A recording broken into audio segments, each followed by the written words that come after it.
Yeah, it is true though. Like agent, what's his face? Alan Walsh. Alan Walsh. Isn't it? Yeah, he put out a tweet there a couple days ago about how everyone's now an expert on the cap and blah blah blah. Like, can't you guys just enjoy the game?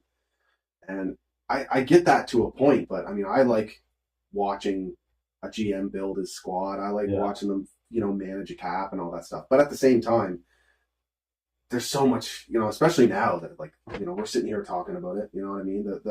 The media and social media is just flooded with fucking people that, in the past, you're just sitting down to watch fucking Hockey Night in Canada. You're not thinking about cap and, all that shit. There wasn't, we didn't have access. You didn't have the information just readily available like that. Yeah. Well, it's like one of those things, it's like, it's so easy. And like, listen, don't get me wrong. Like, I love following the cap and I love seeing what players are making and I love seeing how managers are managing the cap. But like, it's such an easy pull to all of a sudden when there's something good going. When you want to bitch about something, well, we'll just bitch about something with the cap. Yeah. Like, this guy's making too much of our team, or like, we're fuck going for it, or whatever it may be. It's like, that's, I think, where the thing is, like, it's so easy to get negative off positives when as soon as you pull the cap up. Yeah. And it's like, who cares? It's just worry about what's going on at hand. And, like, we'll deal with whatever happens out. Because, I mean, you got to remember, the Leafs are supposed to be screwed every year for the last 3 years. But they still found a way. Yeah, right. They still, and I'm not saying it's going to continue going forward. It hasn't translated to any playoff success by no means.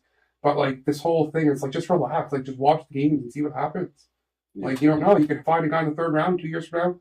He could be a top 9 player. The one thing I'd say about that is that the Leafs have gone in so hard the last few years.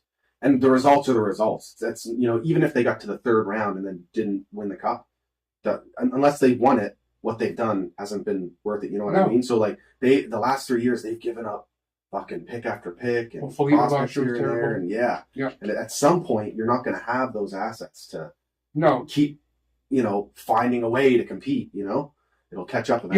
You have to hit what draft picks you have. You have to hit them. Like Danny Mirov, the Russian kid, he has to be an NHL player. He doesn't have to be a 30 goal scorer, but he has to be an NHL player. Yeah, right. Like a Robson has to be an NHL player. You imagine, like, because I mean the Leafs drafted a lot of players last year. But prior to that, it was pretty slim. Now you imagine the Leafs start hitting on these prospects and the Habs struggle to, because they've drafted like fucking a shit ton. 40 plus. So like, how do you not hit on a hand, not just a one or two, but like a handful with that? Well, that's the old quantity over quality. Yeah. You would think with that many picks at some point. Yeah. And who knows? They might have already done it. We just don't. He's not there yet. Yeah. But going like what we've seen so far, like it's just interesting to see like the contrasting builds. Leafs, Habs, they're like just spending assets for the most part like crazy. But maybe they have that confidence in their amateur scouting that they're still going to hit on that odd first round pick they get. And I think that's what helps you when you have those 4 locked up. You're not necessarily looking for that stud that's going to turn your franchise around, right? Yeah. You're looking for a guy that can come in and play with one of the top 2 lines. Like look at Michael Bunting, right? I mean, look at Hyman. Look where they were drafted and where they end up playing, right? So, like, the Leafs not necessarily hoping. We're on the Habs right now. They're hoping to hit that, like, Kotkaniemi.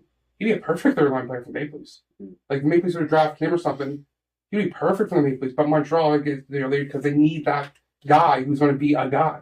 And the Leafs necessarily don't need that when they draft. They just need a guy who's going to come in and be part of the team. Right. So I think that's a little different. Yeah, right? Like, there were so many years that they're looking for a winger for Crosby.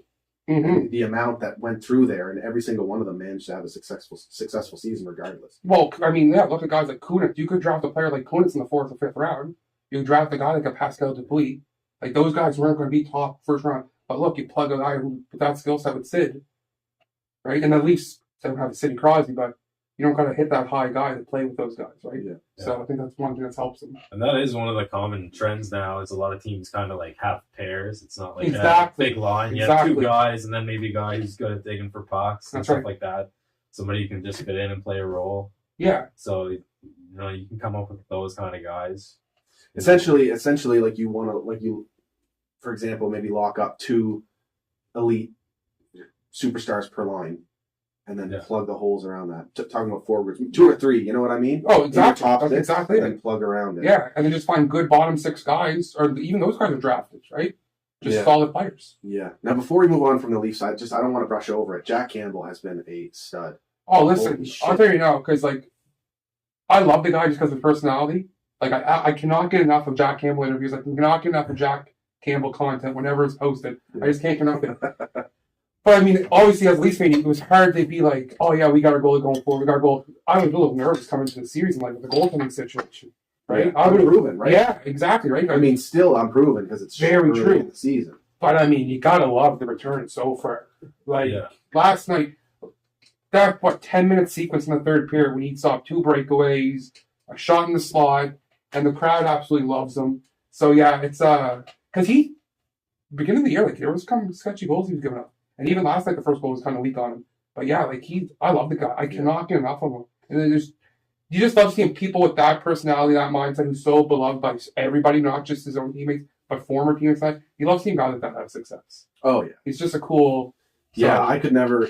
It's easy for me to dislike a good handful of not even a handful. A couple guys on the Leafs team, and it's not because they're Leafs. I rag on Austin Matthews quite a bit. He's just not my cup of tea at all. He's a peacock. He's literally showing up to games like looking like he's ready to go bowling. Like it's just absolutely ridiculous. And I find the Leafs are just giving him everything hand over foot. And what has he given this franchise? I mean, other than some exciting hockey in the regular season, the fans want to see wins in the playoffs, and he disappears when it matters most. And I think there is something to be said about that mentality of like, being a pro and. People fucking laugh at me when I say this shit all the time, but like, put on a suit, fucking, you're in the NHL. But Jack Campbell's not one of them guys. And I even said, Game 7, Habs Leafs, Jack Campbell cried about that weak goal that he apparently let in. Yeah. But I said that was not a fucking weak goal. You got to give credit to the shooter there. Like the defense let Jack down. Of course, he wants to make the save. It goes 5-hole or whatever, and that's not where you want to get scored on. But at the same time, Gallagher's a fucking elite, consistent 30-goal scorer. And when he's got time and space to shoot, he'll pick his spot.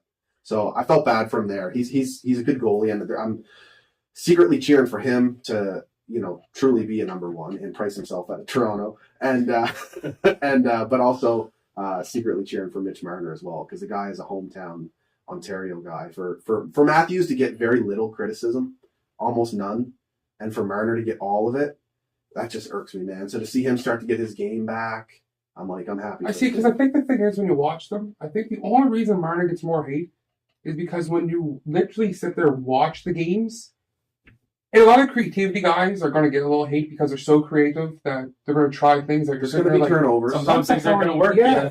But I think what a lot of people, Leaf fans, have just gotten to the point that I think where the frustration has reached, minus the playoff losing, but reached so high is, why won't he shoot? And that's That's the only thing, because if he would just shoot the puck and just be a threat and even work on a shot or something. But I just think it's gotten to the point where someone has to take the heat, and I think what killed Mitch was obviously the way he went about handling the contract.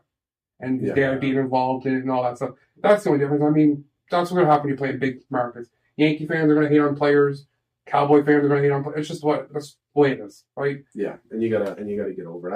I think that's why Drouin has struggled so badly in Montreal. And I'm Drouin is no Mitch Marner, but he's a similar type of player in the sense that he wants to create offense, and you're going to turn the puck over the odd time.